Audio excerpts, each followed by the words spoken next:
My name is Christopher Smith. I'm the lead game designer on Valkyrie. I joined the team in the beginning of January, so I think the 3rd of January I started.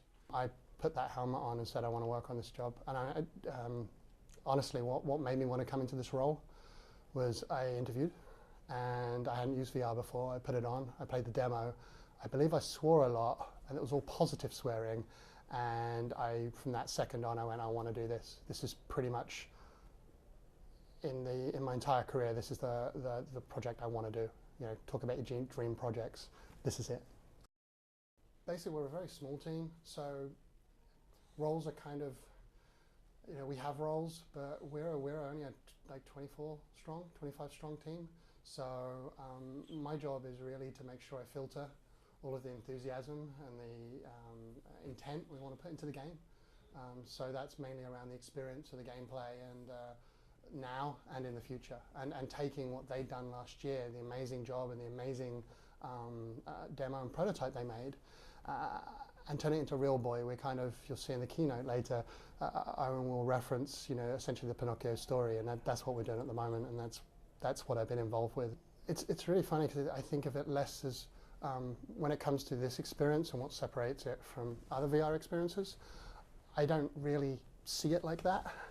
I see it as we're all peerless. We don't have all of these VR projects that independents and projects are doing. We're all in new territory. We're all in, you know, we get to find the mistakes and the great successes that VR has to offer. And I look back, and I started a long time ago on 2D, moved into 3D, and VR is that step that we've been waiting for, you know, where you can take in all your experience from the years of doing 3D and multiplayer and you know, AAA console games and the such, but you've still got a bunch to learn. And for me, that is just amazing because we've got very talented people around, and we're all working what works that you can take over, what mistakes can you make that don't work, and how do we solve those, and what advantages can VR give us. And one advantage is, of course, you can engage 2 people at once. Let's take a game most people will know, Call of Duty or Halo. You have a first-person view and you have a gun, and yes, you can engage yourself, you can engage the camera, you can engage the lovely pilot and Valkyrie over there. But what you can't do is actively engage 2 people at once in a standard 2D screen. In Valkyrie, we have, each ship has a fixed weapon and a VR weapon, and this VR weapon allows you to either double down on your target, or if you're blasting away in sort of a, you know, an action dogfight where you're right on the back of someone and you see someone fly past, you can quickly look, check their health. Oh, you know, one little missile would do that. Look up, attach a missile to them while still gunning the person in front, and actively engage 2 people. And that's a new discovery. That's the kind of new territory we're going into now. And finally, I don't have to do camera systems anymore, but I do have to worry about all of the camera tricks that we have to do in the game. It's scary, and it's also wonderful. Like, coming to this show, we show something for the first time, and we all think it's sort of good, and we're happy and excited. But then there's that tense moment where people first put the goggles on, and they come out, and all they're saying is, "Oh, you know, I had a great time," and none of them are saying, "I felt sick," you know, I didn't know what was going on, or there was too many flashing things. And the thing that engages me about VR is this new learning, the way to learn the new rules of VR itself. When it comes to mistakes and experiments and things we try that don't always turn out, they do tend to be, again, we're a very small, intimate team, so, you know, it tends to be sort of a group mistake in a lot of ways, or a group question that none of us are quite sure about. An example, a very simple example, is, I'll give 2 if you want. One was looking around the missile system. We wanted to put a dot on it so that you always knew where your head was looking. But when you looked forwards, the dot interfered with the fixed reticle. And it drove me mad because I was trying to fire, suddenly when it came front, I wanted to fire my Gatling through the dot, but it's missiles. And so just a dot trying to track the head, and it turns out actually as long as you do the logic for when you do hold down the missiles and you do come up with the targeting reticle, as long as you get that logic right and it goes where you expect it to go, then everything's great. You don't actually need to guide and tell people, and that's something that you do in a 2D game, you really don't need to in a VR game. But again, you have to get the logic behind where the target reticle appears. And in a lot of ways, our HUD, the contextual nature of our HUD and the logic behind the HUD is very, very important to make sure that players get what they want when they want it, and in the right way for VR. It's always the right way for VR because there's always a right and wrong way to do it. The second example is, it's more of a general rule, is we tried to put HUD for everything.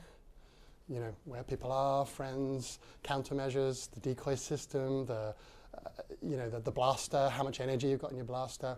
And what we realize is kind of like any game, is you put it all in, it's too much, and it's how to take it out. And one of the big rules that I've learned is if you can put it in the world, put it in the world. I mean, it's sort of a similar rule to what we already have, but it's more so in VR. And an example of that is the blasters. Last year, we just had blasters. This year, again, with all of our gameplay, we've put depth into the gameplay.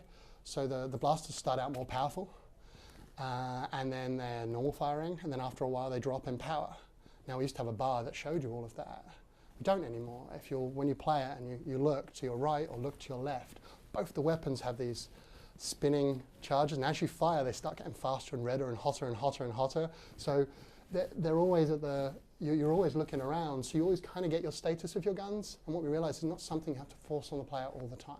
So that's sort of a general example, and again, sort of going to one of the advances we've made since the last version.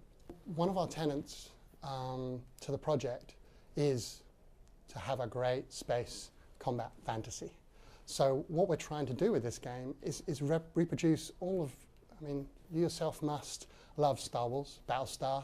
I mean, any movie that has space combat where things blow the living hell out of each other, that's what we want to emulate. We want the trench run, we want the explosion and you fly through it shouting yeehaw. You know, we want all of those. But we want it within the EVE universe, and this is where EVE gives us that grounding and that base. By having EVE universe, the lore, the technology, and we are allowed to add to that lore and that technology, but that allows us to ground ourselves in that, and then try and get the fantasy in. So we get the best of both worlds. We get a universe people are aware of or get to be introduced to, but then we have all that inspiration from other movies.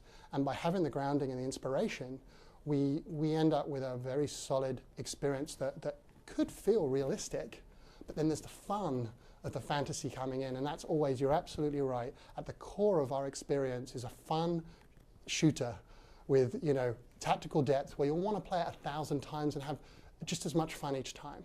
And of course, getting that depth in and getting that fun in is at the core of our experience. And I hope when you first play any kind of game on the first release of Valkyrie, please send me a message and let me know that you shouted yeehaw when you went down the trench run, all right? We don't create the experience, it's the players create the experience. And that's the core of all of our design, is to put enough depth in there. We've got the ships, which have roles. Roles are very specific behaviors and jobs, if you will, on the battlefield. And then there's loadouts, which are different classes of this role. So we're starting off with 3 roles. Each one will have a number of loadouts on multiple maps with multiple environmental elements that we call turfs. And turfs have advantages and disadvantages depending on which role you're in. Mix all these possible combinations up in VR, then add the players, and they will create the moments where they take off that bit where you did this and I did that, and then you trench run and there's a guy behind you and I blew him up. I mean, the moment where Darth Vader gets hit by the Millennium Falcon and spins off, we don't have to script that. Players will do that, and that's, you know, that's the CCP way, and we're not changing that tradition. So, you know, that's how we're going to get those moments into a game that traditionally could be as simply, you know, implemented in a single player game.